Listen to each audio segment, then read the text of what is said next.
Hello everyone, आप सभी का देव क्लासेज में स्वागत है।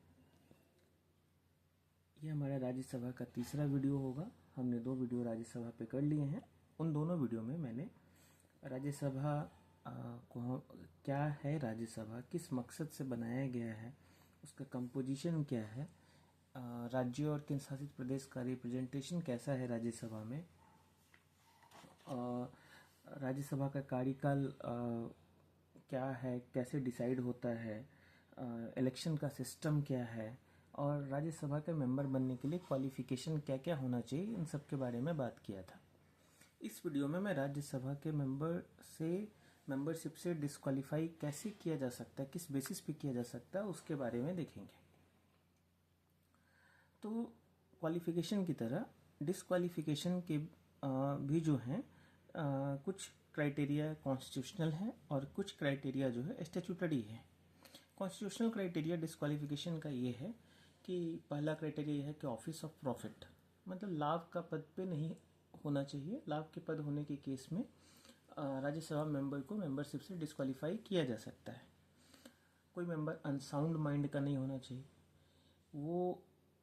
यदि वो सिटीजन ऑफ इंडिया नहीं है, उस बेसिस पे भी डिस्क्वालीफाई किया जा सकता है। या वो इंसॉल्वेंट हो गया, मतलब बैंकरप्ट हो गया, उस बेसिस पे भी उसको डिस्क्वालीफाई किया जा सकता है। स्टैट्यूटरी प्रोविजंस को यदि देखें तो किसी को यदि इलेक्शन में करप्ट प्रैक्टिसेस का गिल्टी मान लिया गया तो उसे डिस्क्वालीफाई किया जा सकता है। यदि उसने जो टाइम होता है उस टाइम के अंदर अपने चुनावी खर्चे, इलेक्शन का जो एक्सपेंस हुआ है उसका हिसाब किताब उसने नहीं दिया तो भी उसको डिस्क्वालीफाई किया जा सकता है। यदि उसका किसी गवर्नमेंट कॉन्ट्रैक्ट, गवर्नमेंट वर्क्स या गवर्नमेंट सर्विसेज में कुछ इंटरेस्ट है तो भी उसको डिस्क्वालीफाई किया जा सकता है। यदि वो किसी ऑफेंस में कन्विक्ट हो जाता है और उसको सज़ा मिलती है 2 साल या उससे ज़्यादा, तो उस केस में भी उसकी मेंबरशिप जा सकती है। यदि उसने किसी ऐसे कॉरपोरेशन में कोई पद हासिल किया है जिसमें गवर्नमेंट का शेयर कम से कम 25% है, तो उस बेसिस पे भी उसको डिस्क्वालीफाई किया जा सकता है।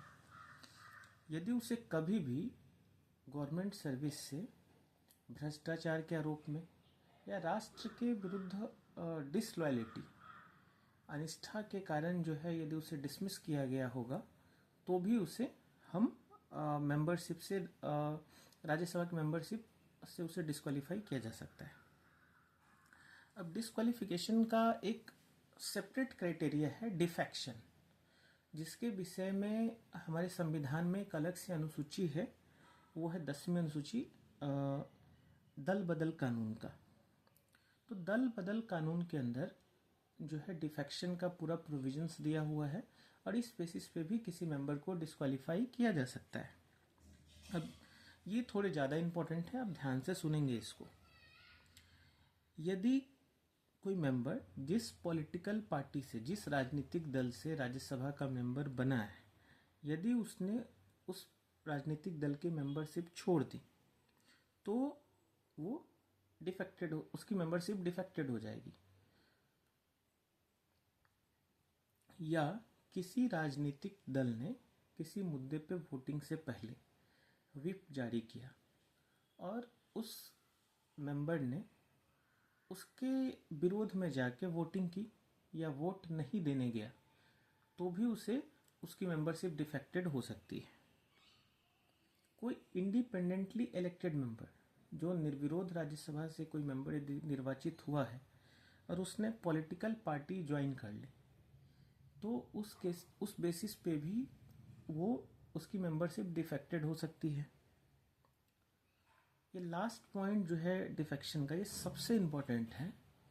यदि कोई नॉमिनेटेड मेंबर किसी पॉलिटिकल पार्टी को ज्वाइन कर लेता है राज्यसभा की मेंबरशिप मिलने के 6 महीने बाद, तो उसकी मेंबरशिप डिफेक्टेड हो जाती है। ध्यान रखिए, 6 महीने बाद कोई भी नॉमिनेटेड मेंबर 6 महीने के अंदर यदि कोई पॉलिटिकल पार्टी ज्वाइन करता है तो उसकी मेंबरशिप डिफेक्टेड नहीं मानी जाएगी।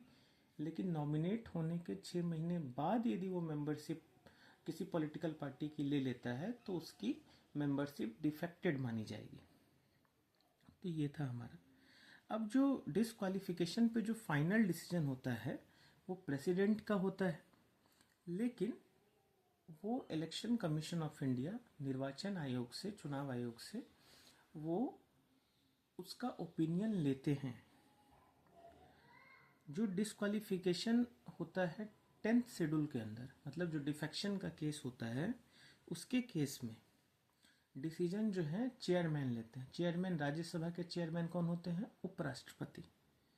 लेकिन ये सब्जेक्टेड है जुडिशियल रिव्यू के, इसकी न्यायिक समीक्षा हो सकती है, ऐसा सुप्रीम कोर्ट ने अपने एक ऐतिहासिक जजमेंट की हुत्तो होलोहान केस में बोला था। उसने बोला था कि माननीय सुप्रीम कोर्ट ने उस केस में ये बोला कि जब चेयरमैन इस डिफेक्शन वाले मुद्दे पे जब वो सुनवाई कर रहे होते हैं तो वो विधायिका की तरह ना कार्य करके न्यायपालिका की तरह कार्य करते हैं, तो उनका जो निर्णय होगा वो न्यायिक समीक्षा उसकी की जा सकती है। तो ऐसा सुप्रीम कोर्ट ने बोला था। तो ये था हमारा आज का वीडियो। इसमें मैंने डिस्क्वालिफिकेशन के जितने भी क्राइटेरिया हैं सबको कवर किया। ये काफ़ी इम्पोर्टेंट है आपके यूपीएससी प्रीलिम्स के लिए, बीपीएससी एग्ज़ाम्स के लिए और बाकी सारे एग्ज़ाम्स के लिए भी। इसमें मैंने कोशिश किया है कि सारे कुछ कवर करूं आप लोग के लिए। तो ये हमारा तीसरा वीडियो था। उम्मीद करता हूं आप लोग को पसंद आया होगा। धन्यवाद।